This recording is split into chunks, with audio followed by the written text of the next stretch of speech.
అందరికీ నా నమస్కారం. ఇవాళ మా పక్కింట్లో ఒక భార్యాభర్తలున్నారు. పిల్లలు వాళ్ళని వదిలేసి ఎక్కడో అమెరికాలో హాయిగా సెటిల్ అయ్యారు. వాళ్ళు బాగానే ఉన్నారు. మరి వీళ్ళ పరిస్థితి? ఎందుకు కన్నారు? ఎందుకు పెంచారు? ఎందుకు ఒంటరిగా ఉంటున్నారు? దీనికోసం పెళ్ళిళ్ళు ఎందుకు? పిల్లల్ని కంటం ఎందుకు? అన్ని డెలివరీస్ ఎందుకు? ఎందుకు? పక్క నుండి పలకరించచ్చు కదా! సంపాదించిన డాలర్స్ సరిపోవా?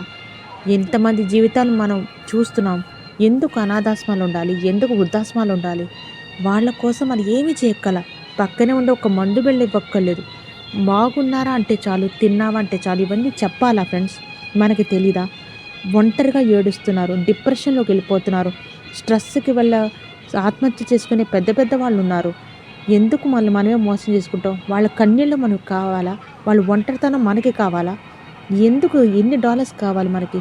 బతకడానికి ఏం కావాలి? ఉమ్మడి కుటుంబాలు పోయాయి, సంతోషం అన్నీ పోయాయి.